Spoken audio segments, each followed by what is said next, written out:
You want to hear it?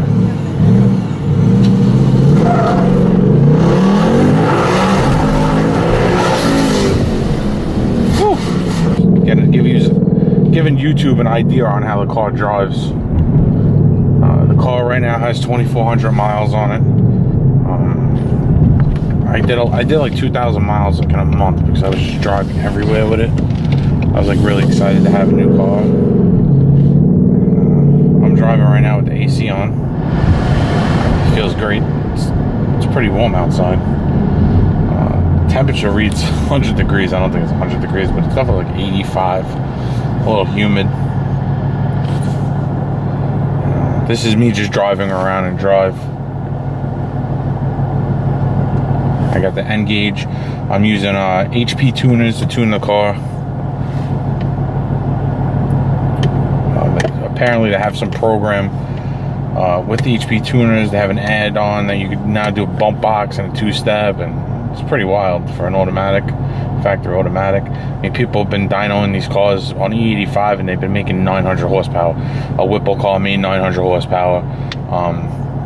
I think that was a Paxton 2200 made, I think 815 on E85.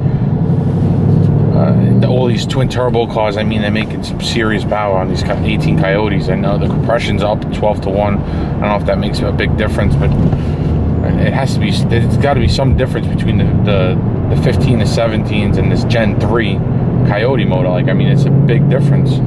People are making wild power. The guys that where I got my Northeast Racing, where we did the installation of the supercharger and the dyno. We used the in-house dyno there. They remote tune it. They have another customer that had, I think he has a 17 with JT on it. Car goes like 1030s, and he only made like 624. I think they told me. So I made almost 100 more horsepower on pump gas, which I think is pretty wild. But I'm gonna drop the car into sport right now, and I don't know if you can hear it. I'm gonna shut the AC off. I'm gonna see if you can hear the difference in the car. I'm gonna give it some gas. Holy shit, it's fast. That's just 97. Car is fast. It just goes. Sport mode really is a big difference. It just like it kicks, like the shifting's insane. I was supposed to go to ACO tomorrow.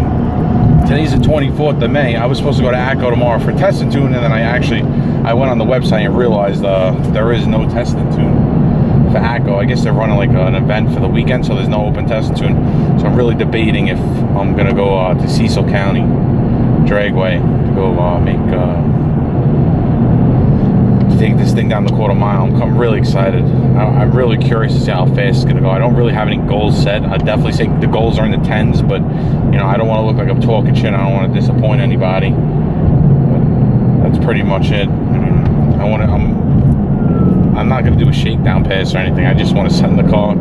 I really want to just see how fast it goes. But now I'm gonna put it back into regular drive, and the car just drives completely different. Like, it's such a big difference. Like, the shifting is not as aggressive. It doesn't downshift as hard. It just feels different. It feels more like how when I picked up the car from the dealership. I can definitely tell you the reliability of this. I don't see how this can't be reliable, and I'm gonna see how many miles I can put on the car before I gotta put a motor or something in it. But it drives like a normal car.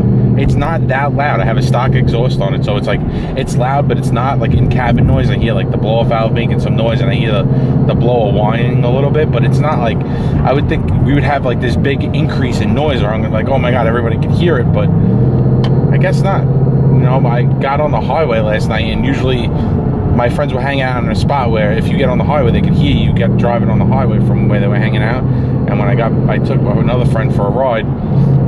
I got on the highway, I did a loop around, and when I got back, everybody was like, oh, we didn't even hear the car.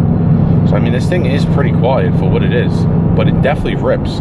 I'm really curious to see what happens if I put the exhaust on. If we put it back on the dyno, I'm thinking I'm going to pick up at least 30 horsepower. So, I mean, that's air restriction. You know, the more air you can pump, the more power you make. So, I'm thinking maybe do like 750 on pump gas, which would be absolutely insane. I'm gonna do an MS 109 tune at some point. I really don't want to do headers or anything. I kind of want to just I want to leave the car how it is. We're gonna probably put the exhaust on eventually, but not like right away. Just driving the car is awesome. It's really fun to drive. I mean, I've had turbo cars, so I kind of like the turbo lag, but this thing just pulls. Like, it just doesn't stop. Once you hit the gas, it just goes, and you feel like there's a train pushing behind you. It's quick. I never owned a car that was 700 horsepower, but I guess this is what it's like. I got to put a sticker on my car, the 700 horsepower club. I'm supposed to do a roll with my friend when he gets his car back. He's got actually, I think it's called me 797, but I think he's waiting on a pair of axles. So I think we're gonna do a little roll race in Mexico once he gets his axles. I don't know how much longer it's gonna be, but that's another thing I want to talk about. Is this is an automatic, and you know, everybody's telling me, oh, you need axles, you need drive shaft, you need this. I'm gonna try to push the limits of what I have now. I do have a bunch of UPR suspension parts. I have links, I have toe arms, I got the rear camber arms, I got the adjustable ones, I got the diff lockout bushings. So I'm eventually gonna install that stuff in the car, but I just really want to push the limits to see how fast I could go with just the way the car sits right now. I mean, even if I went out and bought a Hellcat $70,000. So just say I bought this car for $34,000. Well, I didn't buy it, but you know, just say $34,000, and just say you put $10,000 into it. So for $44,000, are you going to be faster than a Hellcat? Now the only difference is you're going to lose your warranty. I mean, really, that's the only downfall to the whole thing, is you lose your warranty when you put this on. But the kit that I'm using, the Vortech JT trim kit, it's pretty much plug and play. I mean, you had to modify some vacuum lines, you had to like cut a couple things on the radiator strap.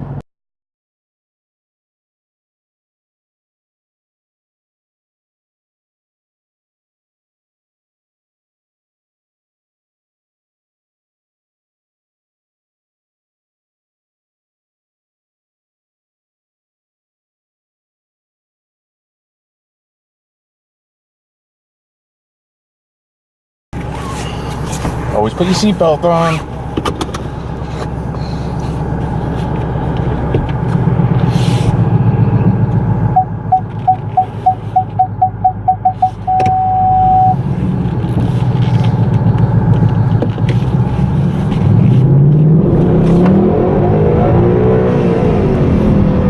So I just left my friend's shop. I had my friend Joe wash the car because I was just too lazy to wash my car.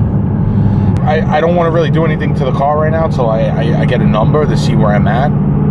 I gotta do some logs. I gotta get some data, send it over to Rob when I'm at the track, make sure everything's good to see what we can tweak, maybe make some more power. But that's about it. I mean, I guess I'm just gonna do basic videos on, you know, anything about the car. Or I mean, my friends all have cars. Everybody's on weird schedules. It's like actually hard to like meet up with somebody and do something on their car. Like where I just was is I made a couple of videos on my friend Sebastian with the 240 2J La Caca. He's getting the car ready. He was supposed to get the cage certified like 3 weeks ago, but you know, he's one of those guys that always likes to sleep in, so he forgot to wake up on Saturday, and he missed his date with the guy that would have started the cage down at ACO. So he's slacking on that. So he hasn't been able to go to the track. He keeps getting kicked out, even though he does have it, you know, a cage good for 850s and a parachute and everything else. It's just he needs that certification. I'm gonna get on the car a little bit. Oh my God, it's woo! Every time I get on the gas, it just feels like it gets faster and faster. Air fuel's good, everything's good. The car just rips, and it's warm out. Let's see. Let's go over some of the gauges, see what's going on. So my air fuel, well, you can't go by air fuel right now, so I'm not wide open throttle, but my cylinder head temp is like 201 right now. My intake temp is 86 degrees, so that means my intercooler is working. Oil pressure is normal. Trans temp's only 180. Vacuum, I don't have a boost gauge, so I can't really tell. I'm on a 3.6 pulley, so it's like 9 psi. I probably should get a boost gauge. I really don't want to like load the things up. I gotta see if the end gauge could show you boost. I'm actually curious. I gotta go through it. But I just had a couple crazy days, so I haven't actually even had time to do anything. But hopefully this weekend I actually like really get some. Either if I don't go to the track, I'll get some vlogs for Rob and let him go over them, see what's going on. I definitely need an oil change, 500 miles. But if I gotta go.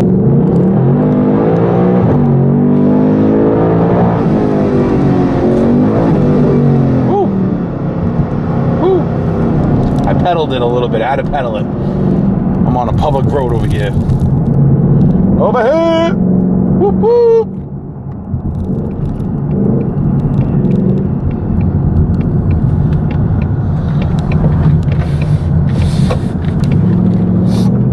Thank you for watching this video. Please like, please subscribe.